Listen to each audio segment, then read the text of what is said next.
La vie ne se laisse pas dominer. Plus tu essaies de tout contrôler, plus tu souffres. Tu t'épuises en voulant que chaque détail se passe à ta manière. Et dans la tentative, tu perds de l'énergie, de la paix et de la clarté. Le stoïcisme est clair. Tu ne peux pas soumettre le monde, mais tu peux te gouverner toi-même. Et c'est là le véritable pouvoir. L'erreur courante est de forcer. Forcer les relations, les résultats, les temps, même les émotions. Nous croyons qu'avec la pression, nous obtiendrons CE que nous désirons, mais en réalité, nous ne générons que plus de frustration. L'attachement étouffe, l'anxiété détruit, et l'obsession de contrôler CE qui ne dépend pas de toi finit par être une chaîne qui traîne ta vie. Faire confiance au flux n'est pas être passif, c'est agir avec discipline, te concentrer sur CE qui est réellement entre tes mains et apprendre à lâcher prise sur le reste. C'est la force de celui qui ne désespère pas, de celui qui sait attendre avec calme, mais reste ferme sur son chemin. Ce calme, loin d'être une faiblesse, est la plus grande démonstration de pouvoir. Reste jusqu'à la fin, car ici, tu apprendras 8 leçons pratiques que tu peux appliquer dès aujourd'hui. Des leçons pour arrêter de forcer, lâcher l'anxiété et commencer à vivre avec la force sereine de quelqu'un qui fait confiance au processus de la vie sans se rendre, mais sans non plus se perdre dans CE qu'il ne peut pas contrôler. Apprenez la sagesse de planter et d'attendre. Un arbre ne naît pas en frappant la terre, ni en exigeant que le soleil le regarde plus longtemps. Une graine, lorsqu'elle est enterrée, semble avoir été oubliée, semble morte sous le poids de la terre. Mais en silence, sans bruit, sans hâte, elle commence à se transformer. Celui qui plante sait que le désespoir ne fera pas germer plus vite. Il peut arroser avec soin, la protéger du vent, mais il ne peut pas ouvrir la terre de ses mains pour forcer la tige à sortir avant l'heure. S'il le fait, il le tue. C'est la métaphore parfaite de la vie. Tout CE que vous essayez d'arracher avant qu'il ne mûrisse se flétrit dans vos mains. L'anxiété de vouloir des résultats immédiats vous vole votre calme. Vous commencez un projet et vous voulez le voir réussir tout de suite. Vous commencez un chemin et vous désespérez parce que vous n'êtes pas encore arrivé à la fin. Vous vivez dans l'obsession du pas encore et oubliez que la croissance se produit dans le processus, dans ces jours où il semble que rien ne se passe, mais en réalité, tout se met en place sous la surface. Le stoïcisme nous rappelle que l'impatience est l'ennemi de la vertu, car elle vous rend esclave du temps au lieu de vous apprendre à marcher avec lui. Planter et attendre ne signifie pas rester immobile les bras croisés. C'est comprendre que votre rôle est de préparer le terrain, de faire votre part avec constance, mais de laisser la vie suivre son rythme. Vous ne contrôlez pas les saisons, vous ne commandez pas la pluie ni le soleil.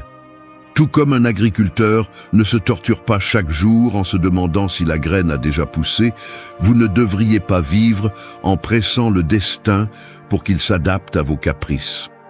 Le calme ne signifie pas l'inaction. Il signifie la confiance dans le travail que vous avez déjà fait et dans le processus qui n'est pas encore visible. Le contrôle excessif détruit parce qu'il vous fait croire que vous pouvez accélérer CE qui a seulement besoin de temps.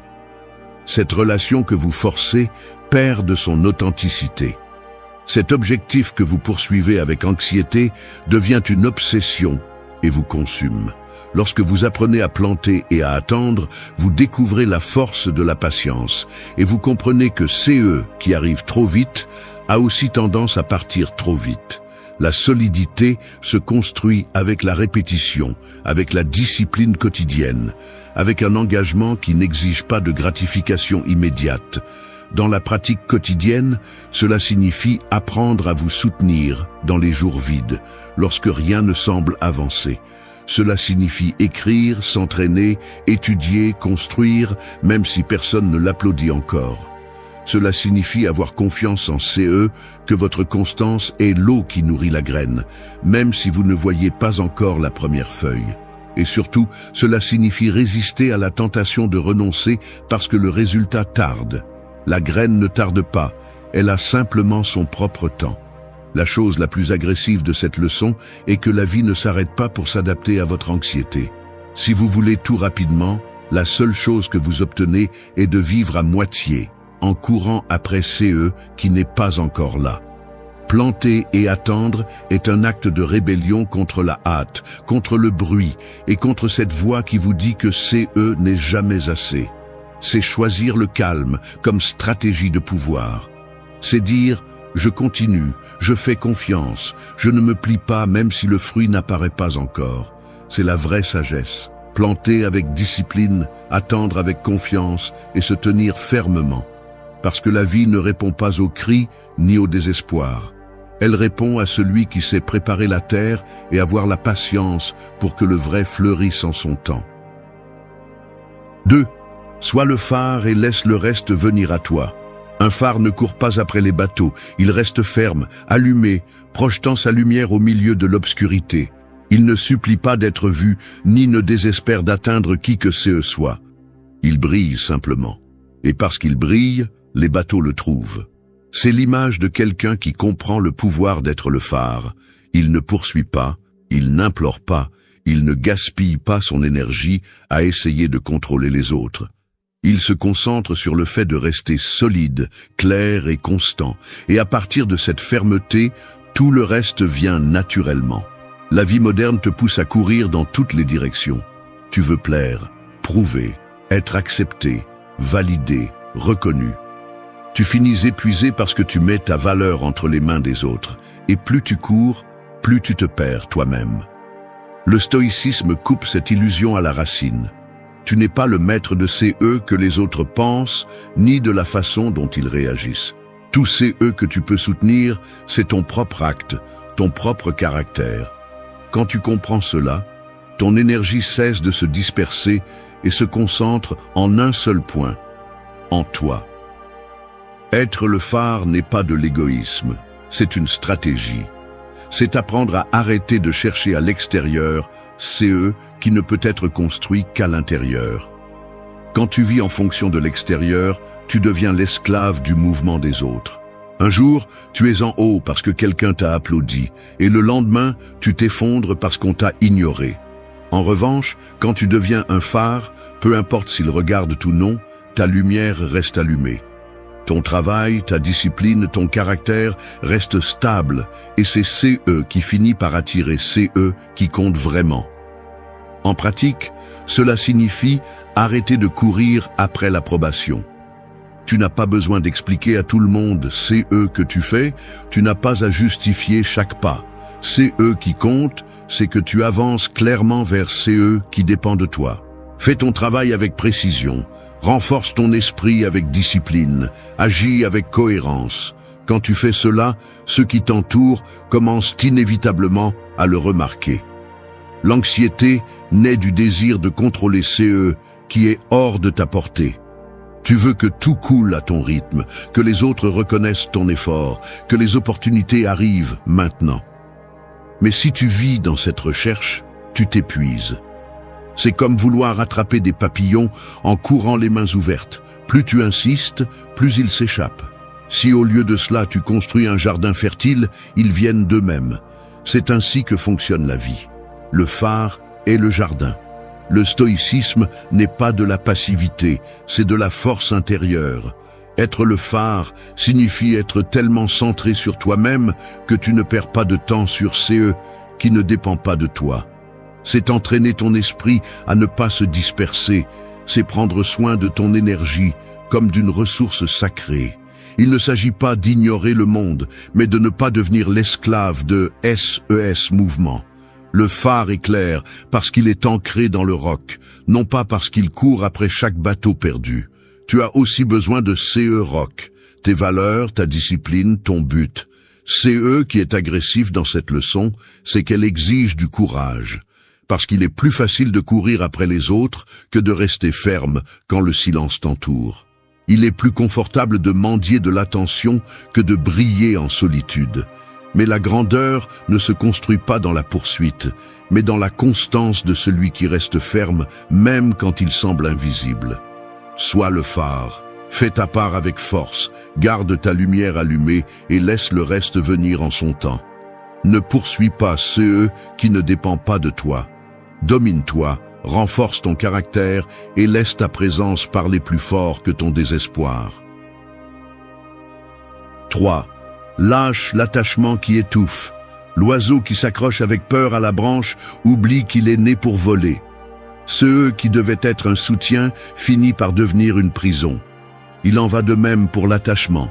Ceux qui devraient t'accompagner sur le chemin se transforment en chaîne lorsque tu le tiens par peur de le perdre. Ceux que tu appelles sécurité, en réalité, est le piège qui limite ta liberté. Le désir de contrôle est la racine. Tu veux qu'une personne ne change jamais, qu'une situation dure éternellement, que les résultats restent sous ton contrôle. Et dans cette lutte, tu t'épuises. La réalité ne se soumet pas à ta volonté. La vie coule sans demander la permission. Le stoïcisme est catégorique. La seule chose qui t'appartient sont tes pensées et tes actes. L'extérieur sera toujours instable. S'attacher, c'est donner ta paix à l'incertain. Tu vis avec l'anxiété de perdre, avec la peur que ceux que tu possèdes disparaissent. Cette inquiétude te consume plus que la perte elle-même. Tu ne profites même pas de ceux que tu as, parce que tu le couvres de l'ombre de la peur constante. Le détachement n'est pas froideur ni indifférence, c'est la liberté. C'est pouvoir regarder ceux que tu aimes et dire « j'en profite tant qu'il est là, mais s'il part, je reste debout ». C'est reconnaître que ta force ne dépend pas de retenir, mais de rester ferme quand tout change. Aimer sans chaîne, vivre sans dépendance, c'est la forme la plus pure d'apprécier ceux que tu as. Dans la vie quotidienne, cela signifie examiner honnêtement tes choix. Demande-toi si tu es dans une relation par amour ou par peur de la solitude, si tu poursuis un objectif parce qu'il te construit ou parce que tu as peur d'échouer, si tu conserves des habitudes qui ne t'apportent plus rien par habitude. Ces réponses font mal, mais elles libèrent. L'attachement est l'ennemi de la croissance. Il te force à rester dans des espaces qui ne te correspondent plus. C'est comme porter des vêtements qui ne te vont plus. Chaque pas te gêne, mais tu ne les lâches pas. C'est ainsi que beaucoup agissent avec des personnes, des emplois ou des souvenirs. Le stoïcisme demande du courage pour laisser derrière CE qui a déjà accompli son cycle. CE que tu ne lâches pas à temps devient du poison. Et le plus dur à accepter est que l'attachement n'étouffe pas seulement CE que tu as. Il bloque aussi CE qui pourrait arriver. Avec les mains occupées, tu ne peux rien recevoir de nouveau. Quand tu apprends à lâcher, tu ne perds pas, tu crées de l'espace. De l'espace pour CE qui est vraiment aligné avec toi. De l'espace pour CE qui est vrai. Pratiquer le détachement est un acte de force, pas de faiblesse. Il te permet de profiter sans transformer quoi que CE soit en prison. Il t'apprend à vivre avec la certitude que, avec ou sans CE que tu tiens aujourd'hui, tu restes toi-même. Et cette liberté, lorsqu'elle s'installe dans ton caractère, devient l'antidote contre l'anxiété et la souffrance. 4. Remplace l'anxiété par la confiance. L'esprit anxieux ressemble à un cheval emballé. Il court sans direction, a peur de sa propre ombre, dépense toute son énergie dans des mouvements frénétiques et finit épuisé avant d'arriver nulle part. C'est ainsi que fonctionne l'anxiété. Elle te pousse à bouger excessivement, à penser trop, à vouloir anticiper chaque scénario possible. Mais tout CE que tu réussis à faire, c'est te fatiguer, t'épuiser et perdre en clarté. La véritable force ne réside pas dans le fait de courir après tout, mais dans l'apprentissage de la maîtrise des rênes et de la direction avec calme. L'anxiété naît du désir de contrôler l'avenir, de vouloir des garanties que la vie ne te donnera jamais. Tu veux que tout se passe bien, que rien ne rate, que les autres agissent comme tu l'attends. Mais la vérité est dure. Rien de CE qui est externe n'obéit à ta volonté. Le stoïcisme le dit sans fioriture. La seule chose que tu contrôles est la manière dont tu choisis de répondre. T'accrocher à tout le reste, c'est semer la souffrance, car tôt ou tard, quelque chose t'échappe. Faire confiance ne signifie pas rester les bras croisés. C'est agir avec discipline et fermeté sur CE qui dépend de toi, puis lâcher l'obsession du résultat. L'étudiant qui fait confiance n'est pas celui qui attend des miracles sans étudier, mais celui qui se prépare avec constance et qui se repose ensuite en sachant qu'il a tout donné. C'est cette confiance qui tue l'anxiété, celle qui se construit dans l'action, pas dans la fantaisie. Au quotidien, remplacer l'anxiété par la confiance implique d'entraîner ton esprit à stopper la spirale de pensée qui te dévore. Quand le doute apparaît, rappelle-toi, j'ai déjà fait CE que je devais, le reste n'est pas sous mon contrôle. Cette phrase, simple mais ferme, est un bouclier. Cela implique également de concentrer ton énergie sur des tâches concrètes. Au lieu de t'inquiéter pour 100 choses à la fois, demande-toi, quelle action puis-je entreprendre maintenant? Fais-le et laisse le reste suivre son cours. L'anxiété est un voleur silencieux.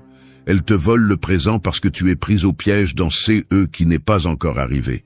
Elle t'empêche de profiter de CE que tu as, car ton regard est fixé sur CE qui manque ou sur CE qui pourrait mal tourner. Le stoïcisme te ramène sur un terrain solide, l'ici et maintenant. Tu ne peux pas lutter contre les fantômes du futur, mais tu peux faire un pas ferme dans l'instant présent. C'est la façon la plus directe de couper l'anxiété. T'ancrer dans le réel. La confiance n'est pas de la naïveté, c'est un acte de force. Cela signifie accepter qu'il y aura de l'incertitude et avancer malgré tout. Cela signifie garder son calme au milieu du bruit, parce que tu sais que ton énergie est mieux investie dans CE que tu peux décider. C'est comme un archer, il prépare l'arc, vise avec précision, lâche la flèche et fait confiance. La trajectoire ne dépend plus de lui, mais la préparation préalable, oui. C'est l'essence de vivre sans anxiété. Le plus agressif de cette leçon est qu'elle exige du courage, parce que faire confiance fait plus mal que contrôler. Contrôler te donne l'illusion du pouvoir, même si c'est faux. Faire confiance, en revanche, te met à nu face à l'incertitude. Mais CE n'est que lorsque tu oses faire CE saut que tu découvres que la vie répond mieux au calme qu'à la désespération. Celui qui agit avec anxiété transmet de la faiblesse.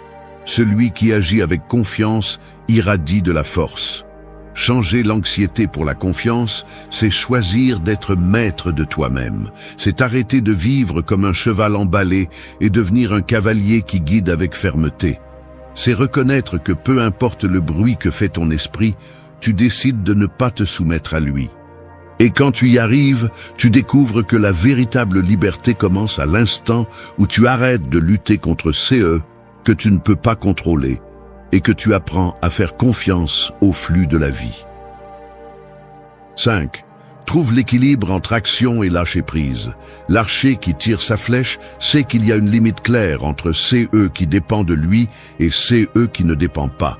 Il peut tendre la corde, calculer la direction, mesurer la force, mais une fois que la flèche est partie, il n'y a plus de contrôle possible. Le vent, la distance, les imprévus, tout cela échappe à ce main. Et pourtant, beaucoup sont obsédés par CE qui se passe après le tir, perdant de l'énergie dans CE qu'ils ne pourront jamais modifier. C'est l'erreur. Agir sans accepter le moment où il faut lâcher prise. Le déséquilibre apparaît lorsque tu restes seul à l'une des extrémités.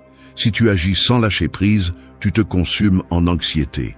Tu veux gérer chaque détail, forcer tout à se passer selon ta vidéo, et tu finis épuisé en te heurtant à l'incontrôlable. D'un autre côté, si tu lâches prise sans agir, tu tombes dans la passivité. Tu attends que la vie résolve tout pour toi. Tu te réfugies dans le destin et tu arrêtes de faire ta part. Les deux attitudes sont des chaînes.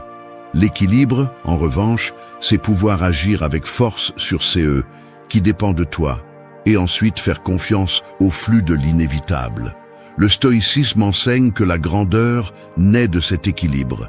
Marc Aurèle le rappelait constamment. Fais ton travail, accomplis ton devoir, mais ne te torture pas pour les résultats, car CE n'est pas à toi de décider de tout. Seul t'appartient le pouvoir d'agir avec vertu. Quand tu comprends cela, une grande partie de la frustration disparaît. Tu apprends à te mouvoir avec énergie là où tes mains peuvent construire et à garder ton calme là où il n'y a plus rien à faire. Au quotidien, cet équilibre se pratique avec de petites décisions. Tu prépares un examen, tu étudies avec discipline, mais le résultat final dépendra aussi de facteurs externes. Tu accomplis ton travail avec responsabilité, mais tu ne peux pas contrôler l'opinion de tous. Tu prends soin de ton corps avec de l'exercice et une bonne alimentation, mais la santé ne sera pas toujours parfaite. La clé est de ne pas te soumettre à la passivité, ni de te perdre dans le contrôle obsessionnel. L'action est ton devoir.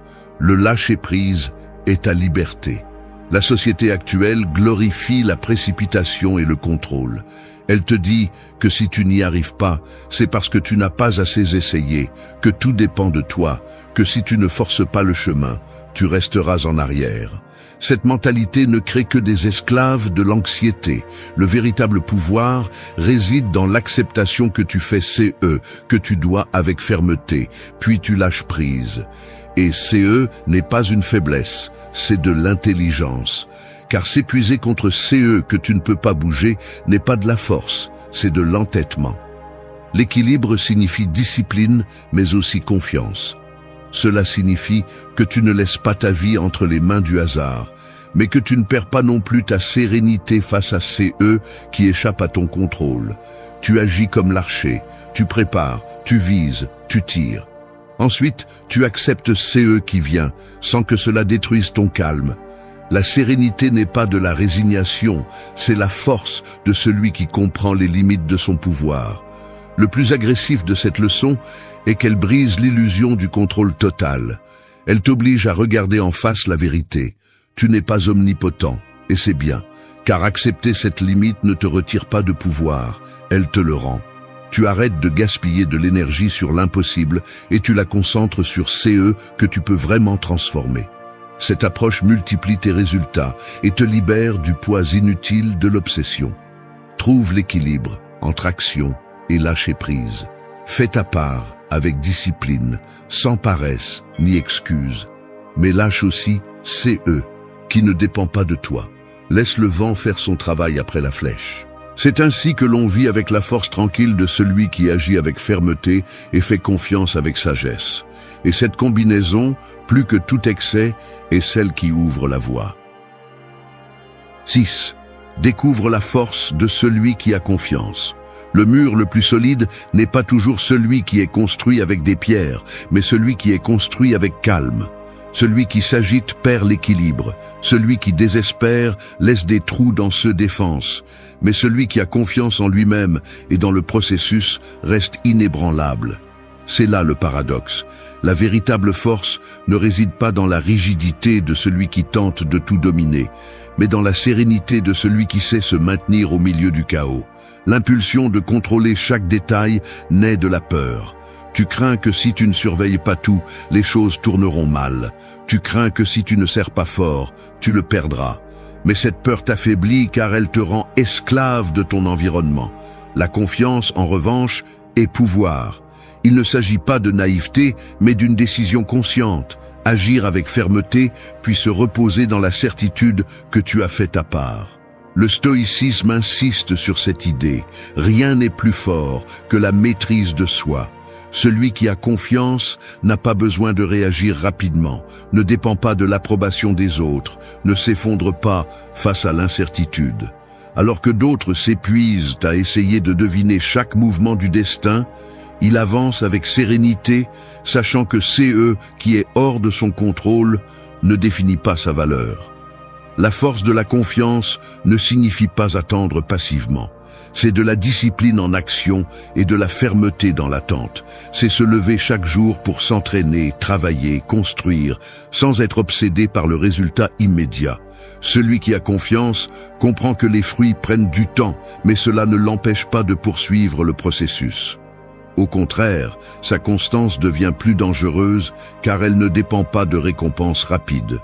C'est ce genre de force qui transforme les destins. Dans la vie quotidienne, la confiance se voit dans la façon dont tu réponds à l'échec. L'anxieux l'interprète comme une défaite, il s'enfonce et se paralyse. Celui qui a confiance l'interprète comme une partie du chemin, il apprend et continue d'avancer. On le voit dans la façon dont tu gères les relations. Si tu as besoin de contrôler chaque pas de l'autre, tu finis par étouffer la connexion. Si tu as confiance, tu laisses de l'espace et permets à l'authenticité de fleurir. La société te pousse à la méfiance. Elle te dit que si tu ne presses pas, si tu ne forces pas, si tu ne surveilles pas, tu perdras. Mais l'expérience prouve le contraire. Ceux qui essaient de serrer trop fort finissent par briser ceux qu'ils voulaient tenir. Le leader qui se méfie de tout crée un environnement toxique. Le travailleur qui n'a pas confiance en son processus se brise sous la pression. Celui qui n'a pas confiance en lui-même devient prisonnier de peur. La véritable force naît de l'abandon de poison et de la marche avec foi en ta capacité. Le plus agressif de cette leçon est qu'elle révèle combien tu es fragile quand tu n'as pas confiance. Tu crois que le contrôle est une force, mais en réalité, c'est une faiblesse déguisée, parce qu'il dépend de tous ceux qui se passent à ta manière. La confiance, en revanche, est indépendante. Peu importe ceux qui se passent à l'extérieur, tu sais que tu peux te soutenir, apprendre et t'adapter. Cela te rend beaucoup plus difficile à briser. Découvre la force de celui qui a confiance. Vise avec le calme qui désarme le chaos, avec la patience qui désespère les anxieux, avec la fermeté de celui qui n'a pas besoin de prouver quoi que ce soit parce qu'il sait déjà qu'il vaut. C'est là la véritable muraille, la confiance qui ne vacille pas. Et lorsque tu la construis en toi, aucun vent extérieur n'a le pouvoir de te renverser. 7. Entraîne ton esprit avec une discipline stoïcienne. Un guerrier qui entre en combat sans entraînement est condamné à tomber au premier choc. Peu importe sa passion ou son désir de victoire, si son épée est faible et son corps n'est pas préparé, il sera renversé sans effort. Il en va de même pour l'esprit. Si tu ne l'entraînes pas chaque jour, si tu ne le renforces pas avec discipline, la vie te frappera et te laissera à terre. Le champ de bataille moderne n'a pas toujours des épées ou des boucliers, mais il est plein de problèmes, de tentations, de distractions et de chaos. Et la seule véritable défense que tu as est la maîtrise de ta propre pensée. L'erreur commune est de croire que l'esprit devient fort par lui-même. Tu penses que parce que tu lis des phrases motivantes ou parce que tu traverses des expériences difficiles, tu es déjà préparé. Mais la réalité est dure. Sans pratique, sans entraînement conscient, ton esprit devient un ennemi interne. Il se remplit de peur, de pensées répétitives, d'anxiété, et au lieu de te pousser, il te sabote. Le stoïcisme enseigne qu'il n'y a pas de véritable force sans discipline mentale, car tout que tu fais naît de ta façon de penser. Entraîner l'esprit signifie l'exposer volontairement à l'inconfort. Cela signifie se lever tôt, même si tu n'en as pas envie, choisir le silence quand tu veux exploser, te concentrer sur l'essentiel quand tout autour de toi crie distraction. Chaque acte de discipline est une répétition de plus dans la salle de sport de l'esprit. Tout comme le corps a besoin de résistance pour grandir, l'esprit a besoin de limites et de constance pour devenir fort. La différence entre celui qui entraîne son esprit et celui qui ne le fait pas est clair. Le premier, lorsqu'une difficulté survient, ne s'effondre pas. Il peut vaciller, mais il garde le contrôle. Le second, en revanche, réagit avec panique, se laisse emporter par la peur et perd toute clarté. C'est là l'importance de la discipline stoïcienne. Il ne s'agit pas de devenir une machine froide, mais quelqu'un capable de gouverner ses émotions sans qu'elles ne le dominent. Au quotidien, cet entraînement se reflète dans des habitudes petites, mais puissante. Prendre quelques minutes par jour pour réfléchir à que tu peux et ne peux pas contrôler. Écrire que tu as appris de tes erreurs au lieu de te noyer dans la culpabilité. Choisir de répondre calmement quand quelqu'un essaie de te provoquer. Dire non à qui volent ton temps, même si on te traite de dur. Un esprit indiscipliné est comme un cheval sans rêne. Il court dans toutes les directions et entraîne le cavalier vers le désastre. L'esprit entraîné, en revanche, devient l'outil le plus mortel. Il te permet de garder le focus, de supporter l'inconfort, de résister à la pression et d'agir avec clarté, même quand tout autour semble chaotique. C'est qui transforme une personne ordinaire en quelqu'un d'incassable. Le plus agressif de cette leçon est qu'il n'y a pas d'excuse. Tu ne peux pas blâmer le monde pour ne pas avoir de discipline mentale. L'entraînement est entre tes mains, et si tu ne le fais pas, tu paies le prix en souffrance, anxiété et mauvaises décisions. Un esprit faible est un luxe qui coûte cher. Un esprit entraîné, en revanche, est un bouclier que rien ni personne ne peut arracher. Entraîne ton esprit avec une discipline stoïcienne. Fais-le chaque jour, même si tu n'en as pas envie, même si personne ne le voit, même si tu ne reçois pas d'applaudissements. Parce que le véritable prix n'est pas dans la reconnaissance externe, mais dans la force silencieuse que tu construis en toi. 8. Vise avec gratitude et reconnais CE que tu as déjà. Celui qui marche assoiffé dans le désert et trouve une petite source d'eau, la valorise comme si c'était un trésor. Celui qui vit entouré de rivières a tendance à mépriser cette même eau parce qu'il la voit comme quelque chose d'évident. La différence n'est pas dans la ressource, mais dans le regard. C'est ainsi que fonctionne la vie. Ce que tu as devant toi peut être une richesse ou un fardeau, selon la lentille avec laquelle tu l'observes. La gratitude est cette lentille qui transforme le quotidien en abondance et le rare en force. Le problème est que la plupart se concentrent plus sur CE qui manquent que sur CE qu'ils possèdent déjà. Tu es obsédé par CE que tu n'as pas. Tu compares ta vie à celle des autres et tu transformes CE qui est suffisant en insuffisant. Cette mentalité te lie, car la recherche de CE qui manque ne se termine jamais. Quand tu atteins un objectif, tu en désires déjà un autre. Quand tu obtiens un objet, tu le sens déjà vieux. Tu vis dans un cycle d'insatisfaction que même le plus grand succès ne peut combler. Le stoïcisme brise CE cercle en t'apprenant à regarder CE qui est déjà entre tes mains comme le véritable champ de bataille. La gratitude n'est pas un acte romantique, c'est une pratique de force. Il ne s'agit pas de conformisme, mais de reconnaître CE que tu as pour l'utiliser comme base solide. Quand tu es reconnaissant pour CE que tu possèdes déjà, tu cesses de vivre dans le manque et tu commences à agir à partir de l'abondance. Ton esprit s'élargit, ton anxiété diminue et ton focus devient plus clair. Au quotidien, cela signifie t'arrêter et reconnaître le simple, le fait d'avoir un corps qui te permet de te lever, un esprit capable d'apprendre, un toit qui te couvre, des personnes qui t'accompagnent. Ces détails que tu prends aujourd'hui pour acquis sont les mêmes que d'autres implorent. Quand tu prends conscience de cette réalité, ta façon de faire face au monde change. Tu ne pars plus du manque, mais de la force de quelqu'un qui reconnaît sa richesse actuelle. La gratitude est aussi un antidote contre l'attachement. Si tu apprécies CE que tu as pendant que tu l'as, tu cesses de l'étouffer par peur de le perdre.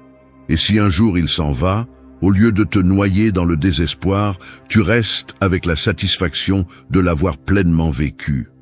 Cette mentalité te rend libre car tu n'as pas besoin d'accumuler sans fin ni de dépendre de CE qui n'est pas encore arrivé pour te sentir en paix.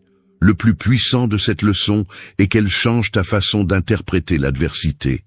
Même en pleine chute, tu peux trouver quelque chose à remercier. La leçon, l'expérience, l'opportunité de te reconstruire. Le stoïcisme enseigne que tu ne choisis pas CE qui se passe, mais que tu choisis comment le regarder. Et si tu choisis la gratitude, même la douleur devient un carburant pour grandir. La société nourrit l'insatisfaction car elle te maintient ainsi en consommation, en poursuite et en comparaison. Elle te fait croire que tu n'as pas assez, que tu as besoin de plus pour être quelqu'un. Mais la gratitude détruit CE mensonge. Elle te place dans une position de pouvoir car tu comprends que tu es déjà quelqu'un avec CE que tu possèdes maintenant. De là, tu construis, de là, tu avances sans dépendre de l'illusion que le vide sera comblé par l'extérieur. Vivre avec gratitude, c'est vivre éveillé. C'est ouvrir les yeux sur le présent et le reconnaître comme le véritable terrain sur lequel tu construis ta vie. C'est une pratique quotidienne, pas un sentiment passager.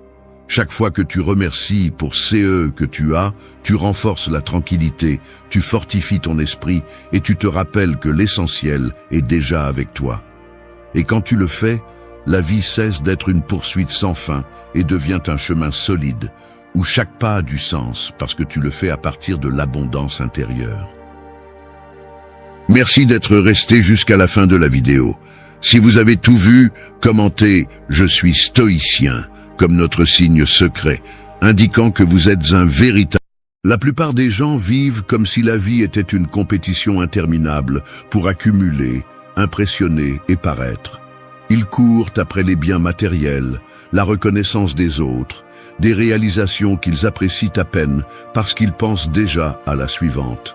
Et dans cette course vide, ils n'atteignent jamais la paix. Le stoïcisme nous rappelle une vérité inconfortable. Peu importe combien tu as, si ton esprit est en ruine, tu te sentiras toujours pauvre. En revanche, si tu renforces ce qu'il y a en toi, même si le monde te prend tout, tu resteras riche. Vivre à partir de l'abondance intérieure n'est pas un beau discours ni une idée à la mode. C'est une pratique quotidienne qui nécessite discipline, clarté et courage. Cela signifie arrêter de dépendre de l'extérieur pour ressentir de la valeur. Cela signifie apprendre à entraîner ton esprit, à te parler avec dignité, à bouger ton corps avec force, à prendre soin de ton énergie comme si c'était de l'or, à faire confiance à un processus qui ne donne pas toujours des résultats immédiats, à lâcher ceux qui ne vibrent pas avec toi, à être reconnaissant pour ceux que tu as déjà et à reconnaître que ton histoire est la preuve que tu es déjà abondant. Ce chemin n'est pas pour ceux qui cherchent des raccourcis faciles, car l'abondance intérieure se forge en silence, dans de petites décisions que peu de gens voient, dans des batailles internes que personne n'applaudit. Ici, il n'y a pas de masque, juste toi face à ton esprit. Si tu décides de l'écouter, si tu décides de le pratiquer, tu découvriras que ce que tu cherchais à l'extérieur a toujours été à l'intérieur. Et ça, crois-moi, ça change la vie pour toujours.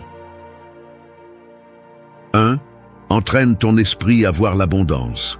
Un jardin peut être rempli de fleurs, mais si tes yeux ne se concentrent que sur les épines, tu vivras convaincu que c'est un désert hostile. Il en va de même pour la vie. Ceux que tu choisis d'observer et de nourrir dans ton esprit déterminent la qualité de ton expérience. L'abondance ne commence pas par ce que tu possèdes, mais par la façon dont tu interprètes ce qui est déjà devant toi. Tu peux avoir peu et te sentir riche, ou avoir beaucoup et continuer à te sentir vide. Cette différence n'est pas marquée par les circonstances, mais par l'entraînement de ton esprit.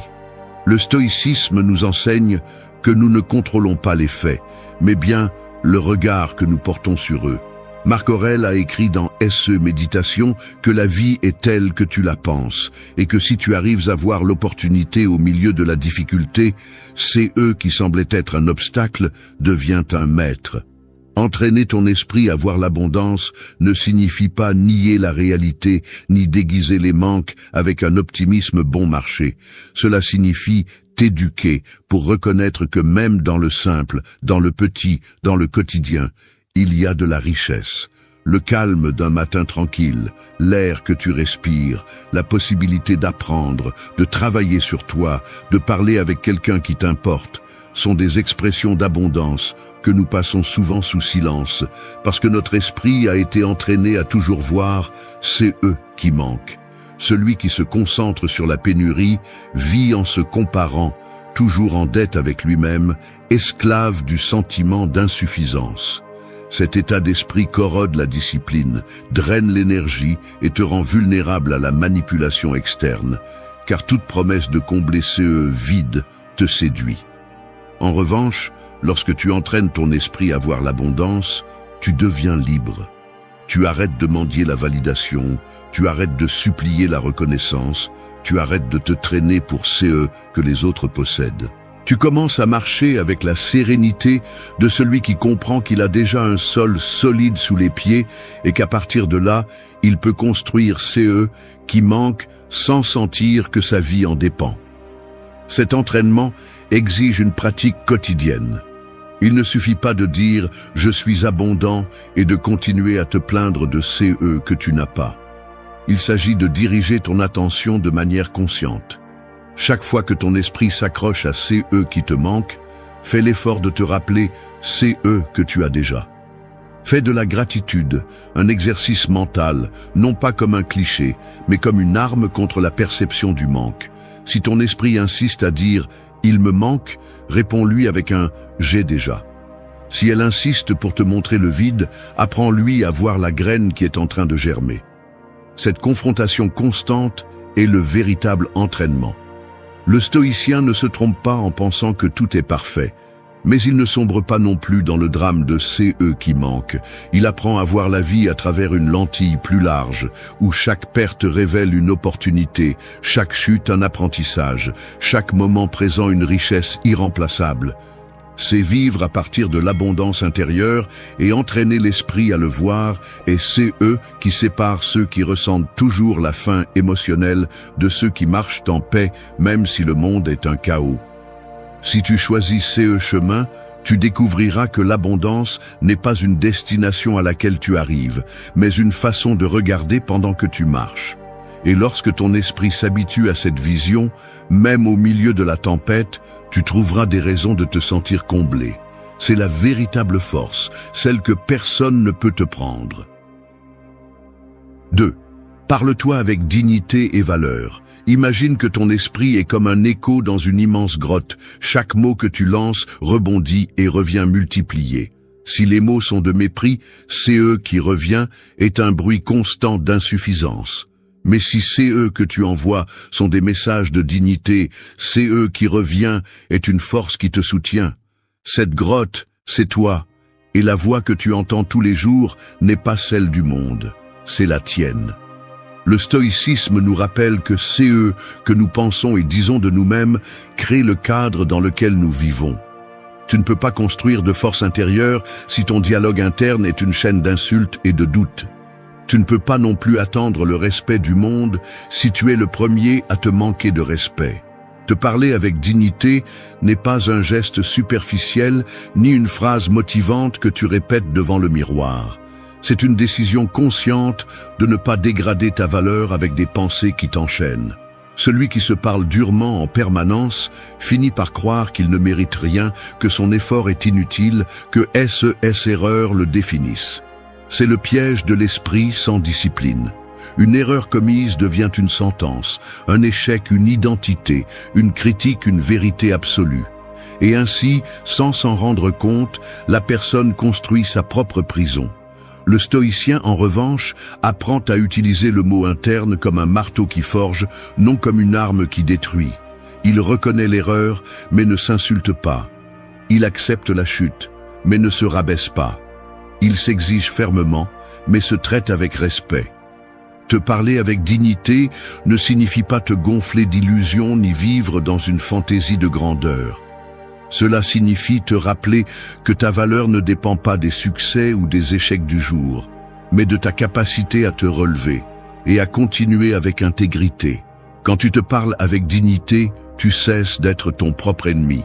Tu deviens un allié interne, quelqu'un qui ne s'effondre pas face à la difficulté, mais qui se propulse avec elle. La pratique quotidienne peut commencer par observer ton langage interne. Chaque fois que ton esprit te dit « je ne peux pas », réponds-toi « je peux essayer encore une fois ». Quand il te dit « tu ne vaux rien », rappelle-toi « ma valeur ne dépend pas d'un résultat, elle dépend de ma constance ». Ce dialogue peut sembler simple, mais il est puissant parce qu'il transforme l'environnement dans lequel ton esprit vit. Tout comme un athlète a besoin d'entendre des mots d'encouragement pour donner le meilleur de lui-même, ton âme a besoin d'une voix interne qui soutient et non qui écrase. Marc Aurèle insistait sur le fait que l'esprit doit être entraîné à être en harmonie avec lui-même, car si tu perds la bataille à l'intérieur, l'extérieur te vaincra toujours. Te parler avec dignité, c'est cette harmonie. C'est reconnaître que tu es faillible, mais pas inutile, que tu te trompes, mais que tu n'es pas condamné, que tu es tombé, mais que tu es toujours vivant. Et tant que tu respires, tu as la possibilité de refaire ton chemin. Le monde est déjà assez dur. Dehors, tu trouveras des critiques, des jugements, de l'indifférence. Si en plus ta voix interne devient ennemie, qui restera de ton côté? Le stoïcien comprend que la première loyauté doit être envers lui-même. Non pas pour justifier les erreurs, mais pour avoir la force de les corriger sans sombrer dans l'autodestruction. Quand tu commenceras à te parler avec dignité et valeur, tu remarqueras un changement profond.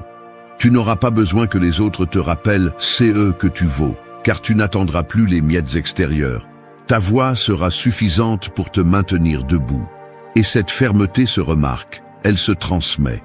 Parce que celui qui se respecte lui-même dégage une présence différente, une sécurité silencieuse qui inspire le respect des autres.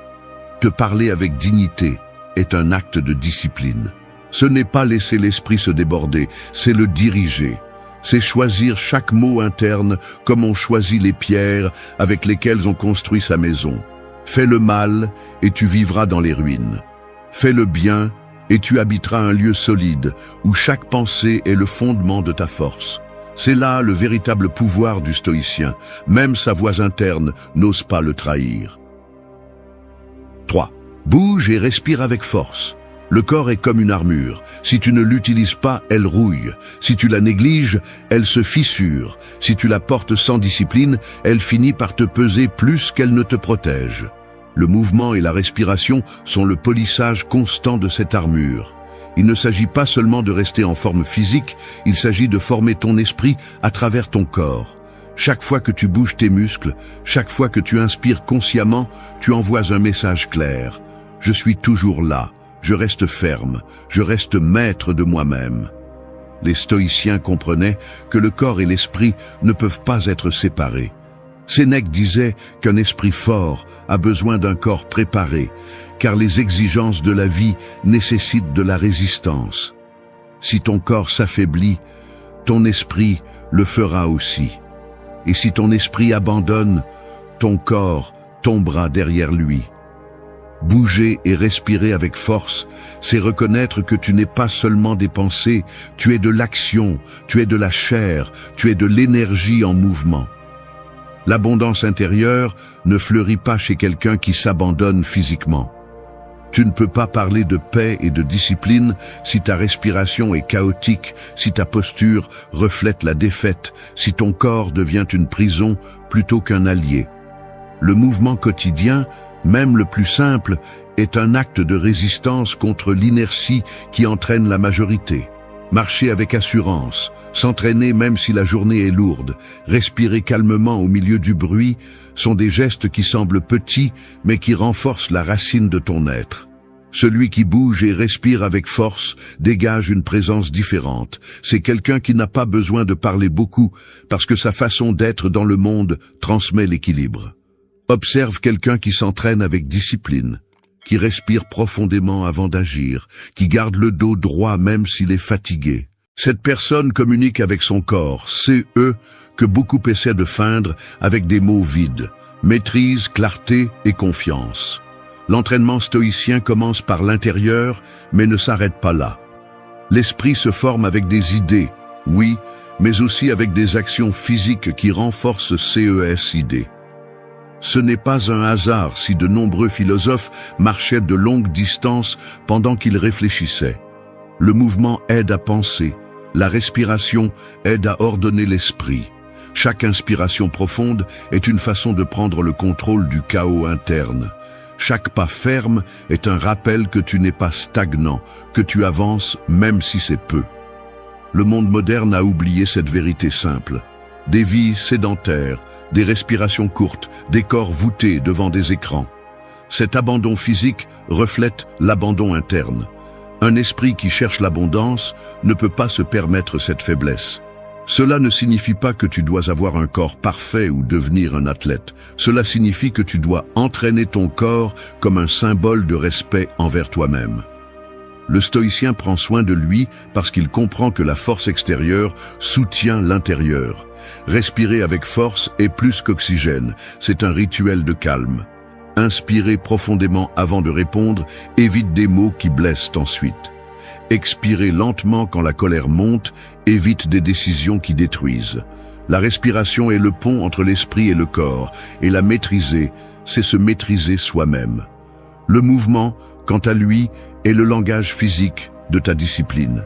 Faire de l'exercice quand tu n'as pas envie, marcher droit même si tu es fatigué, rester actif même quand l'apathie te murmure de renoncer, sont des victoires silencieuses qui construisent l'abondance intérieure. Bouger et respirer avec force n'est pas un luxe, c'est une nécessité. C'est la façon de te rappeler tous les jours que tu es vivant et que tant que tu respires et te déplaces, tu as encore le contrôle sur toi-même. Celui qui abandonne son corps s'affaiblit sur tous les fronts. Celui qui le renforce devient un mur que même les tempêtes de la vie ne parviennent pas à abattre. C'est l'enseignement stoïcien. Discipline dans l'esprit, mais aussi discipline dans la chair, car c'est ainsi que l'abondance intérieure devient une force visible. 4. Protège ton énergie. Tu attires CE que tu rayonnes. Ton énergie est comme un feu. Si tu le laisses exposer au vent, il s'éteint. Si tu l'alimentes avec le mauvais bois, il brûle avec de la fumée et non avec de la lumière. Si tu en prends soin avec attention, il devient un phare qui éclaire les autres et en même temps te réchauffe de l'intérieur. C'est ainsi que fonctionne ton intérieur. Ce que tu rayonnes est ce que tu attires, parce que la vie répond au niveau auquel tu vibres. Les stoïciens ont compris que la véritable richesse n'est pas dans les possessions, mais dans la capacité de maintenir un état intérieur que rien d'extérieur ne peut corrompre. Si tu permets à chaque personne, chaque situation ou chaque mot de voler ton énergie, tu vivras épuisé, mendiant des forces dans des endroits qui n'en ont pas. Mais si tu apprends à la protéger, tu découvres que tu es maître de ta paix et que CE que tu projettes attire CE qui est semblable. Protéger ton énergie n'est pas t'isoler du monde, c'est apprendre à choisir intelligemment à quoi tu prêtes attention. L'attention est la monnaie la plus précieuse que tu possèdes. Quand tu la gaspilles dans des discussions absurdes, avec des personnes qui ne font que drainer, avec des pensées qui te tirent vers la plainte, tu donnes ta richesse en échange de rien. Marc Aurèle rappelait que l'esprit se colore des pensées qu'il choisit, et si la couleur que tu choisis est sombre, c'est CE que tu projetteras vers l'extérieur. Celui qui rayonne de l'amertume attire des conflits. Celui qui rayonne de calme attire la confiance. Celui qui rayonne de force inspire le respect. L'abondance intérieure se mesure à la qualité de CE que tu émets. Et il ne s'agit pas d'une théorie spirituelle abstraite, c'est quelque chose de pratique et d'évident. Ton attitude crée un champ que les autres perçoivent. Quand tu entres dans un lieu chargé de négativité, ton énergie baisse. Quand tu es près de quelqu'un de serein, ton esprit se calme. Il en va de même pour toi. Ce que tu sèmes en toi est CE que tu partages, et CE que tu partages revient multiplié. Le stoïcien ne gaspille pas son énergie dans des batailles inutiles. Il sait quand parler et quand se taire, quand agir et quand se retirer. Non pas parce qu'il est indifférent, mais parce qu'il comprend que chaque moment d'attention et chaque réaction est un acte d'investissement. Investir ton énergie dans CE qui ne mérite pas ton temps est comme jeter de l'or à la mer. L'investir dans CE qui renforce ton caractère, en revanche, est CE qui construit une vie pleine. Comment protège-t-on l'énergie dans la vie quotidienne? D'abord, en apprenant à dire non. Le non est un bouclier puissant qui éloigne les demandes qui n'ajoutent rien à ton chemin. Deuxièmement, en cultivant le silence. Tout ne mérite pas une réponse. Toute provocation ne nécessite pas ta voix. Troisièmement, en prenant soin des habitudes physiques et mentales. Se reposer, bouger, méditer, réfléchir. L'énergie ne se renouvelle pas seule, elle se renouvelle par des actions conscientes. Protéger ton énergie signifie aussi surveiller CE que tu consommes.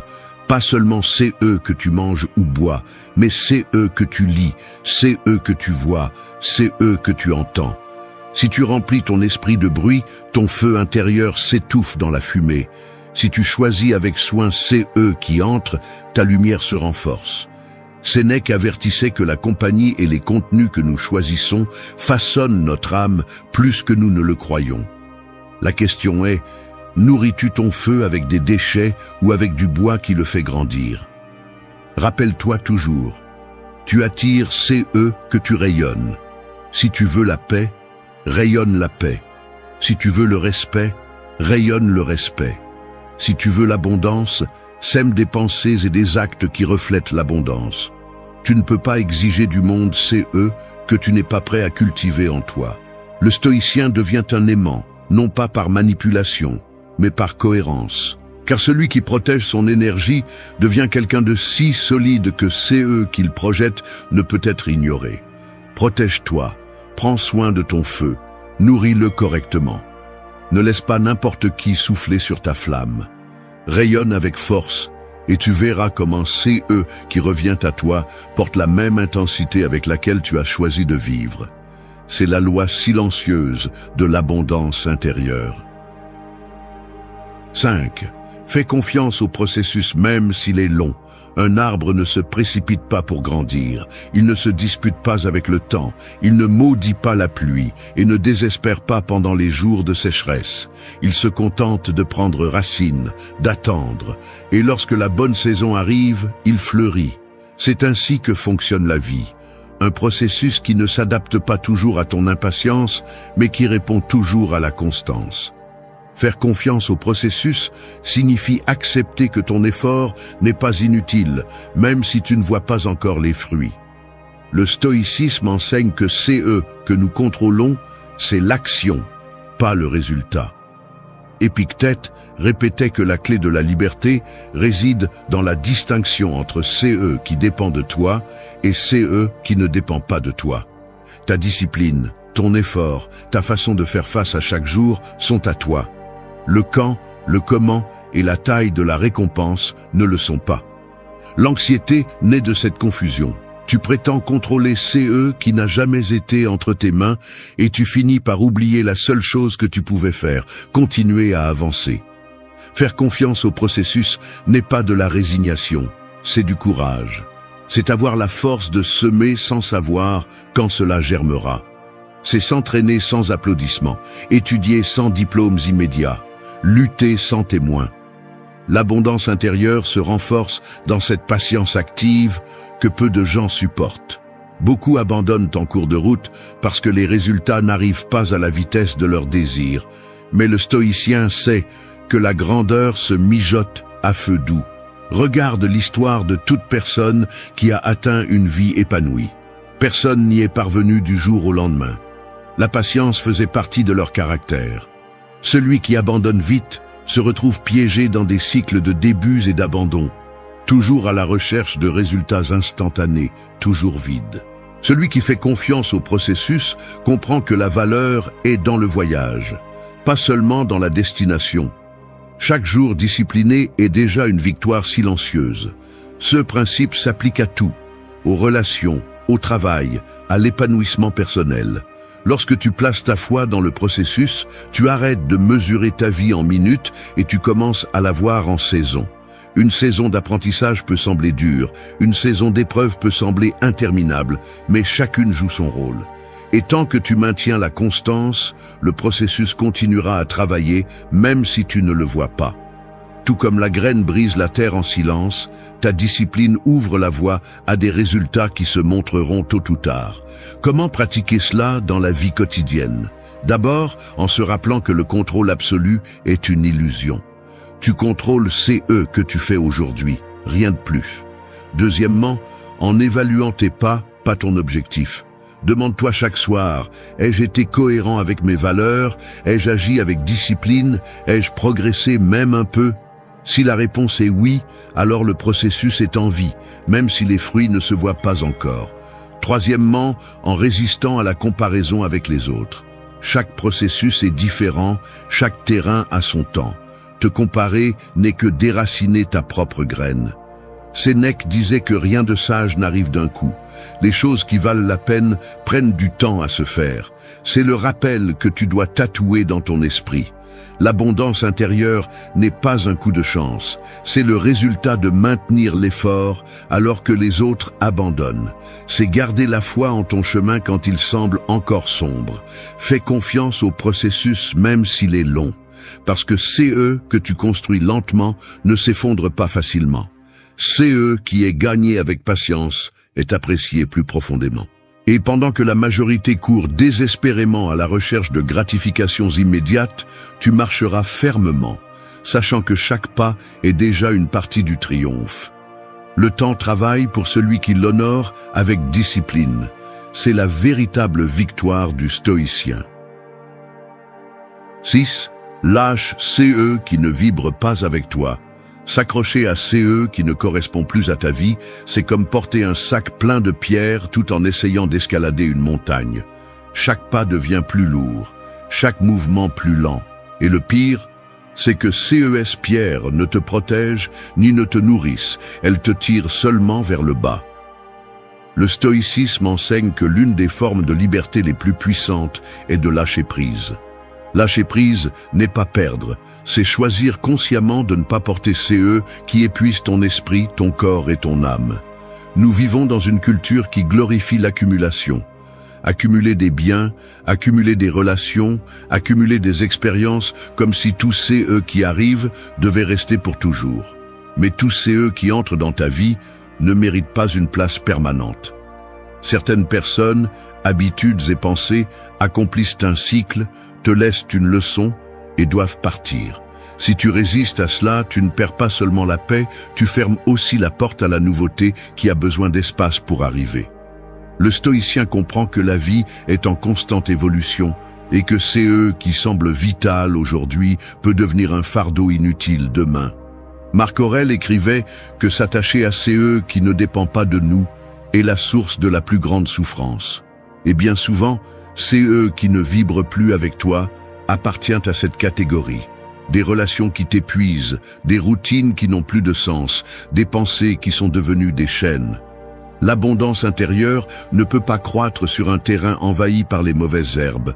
Elle a besoin d'un nettoyage constant. Lâcher prise nécessite du courage, car cela implique de faire face à l'inconfort du vide. Quand tu lâches quelque chose qui ne vibre plus avec toi, au début, il peut sembler que tu perds une partie de toi. Il est normal d'avoir peur, car le connu donne une fausse sécurité. Mais la vérité est que chaque fois que tu lâches CE qui n'ajoute pas, tu récupères du pouvoir. Tu te libères de la dépendance, tu récupères de l'énergie, tu réentends ta propre voix sans interférence. Pense à une pièce en désordre. Si elle est pleine de choses inutiles, peu importe combien tu essaies de la décorer, elle se sentira toujours chaotique. Ce n'est que lorsque tu commences à enlever CE qui ne sert pas que la pièce respire, se transforme et devient habitable. C'est ainsi que fonctionne ton intérieur. Il ne suffit pas d'ajouter de nouvelles habitudes ou des pensées positives si tu n'as pas le courage de retirer CE qui ne convient plus. Lâche et l'espace qui s'ouvre se remplit naturellement de CE qui vibrent avec toi.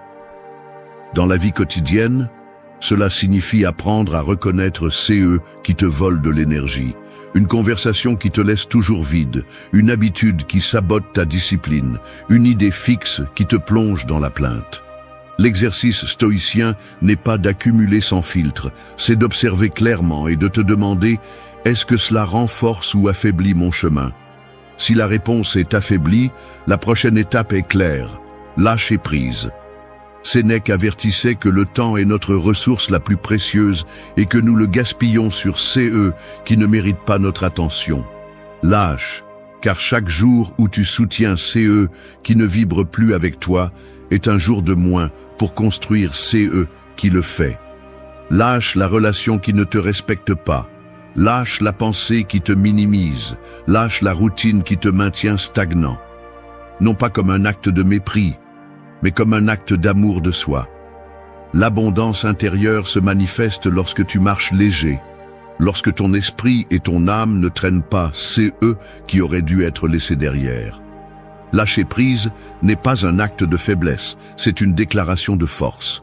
C'est te dire à toi-même, je fais confiance en CE que je suis suffisant et en CE que le nouveau qui viendra sera meilleur parce que je suis prêt à le recevoir. Le stoïcien ne s'accroche pas au passé ni à CE qui ne résonnent pas, car il comprend que le véritable pouvoir réside dans le fait de vivre en alignement avec CE qui élève son esprit. Lâche CE qui ne vibre pas avec toi. Fais-le aujourd'hui. Fais-le sans peur. Tu découvriras que CE qui semblait être une perte était en réalité une libération. Et CE n'est qu'alors que ta vie aura l'espace nécessaire pour fleurir à partir de l'abondance intérieure. 7. Sois reconnaissant pour CE que tu as déjà. Un voyageur peut traverser une forêt pleine de fruits et rester affamé s'il ne fixe son regard que sur les arbres qui n'ont pas encore donné de récolte. C'est le piège de l'insatisfaction. Ignorer CE qui est déjà devant toi tout en désirant CE qui n'existe pas encore. La gratitude est l'antidote à cette cécité. Il ne s'agit pas d'un geste superficiel de courtoisie, mais d'une pratique profonde qui transforme ta façon de percevoir la vie. Le stoïcisme enseigne que CE qui compte n'est pas CE qui te manque, mais CE que tu sais reconnaître comme précieux. Marc Aurèle écrivait que la richesse de l'homme ne réside pas dans « est-ce bien », mais dans sa capacité à se contenter de CE qu'il a. Être reconnaissant pour CE que tu as déjà est une façon de reprogrammer l'esprit pour vivre dans l'abondance, car chaque acte de gratitude réaffirme que tu possèdes plus que CE que ton anxiété te fait croire. La plupart des gens vivent dans l'illusion du « quand j'aurai plus ». Quand j'aurai plus d'argent, je serai heureux. Quand j'aurai plus de reconnaissance, je me sentirai précieux. Quand j'aurai plus de choses, j'aurai la paix. Mais cet horizon n'arrive jamais, il se déplace toujours un peu plus loin. La gratitude brise cette chaîne, car elle t'apprend à voir que tu as déjà des raisons d'être comblé aujourd'hui. Tu respires, tu penses, tu apprends, tu aimes, tu rêves. Est-ce vraiment peu? La gratitude stoïcienne n'est pas naïve. Elle ne nie pas les difficultés, ni ne déguise le manque de ressources. Ce qu'elle fait, c'est élargir le regard. Même dans la douleur, tu peux trouver quelque chose à remercier. Remercier l'opportunité de te renforcer, la leçon que laisse l'échec, la clarté que apporte la perte.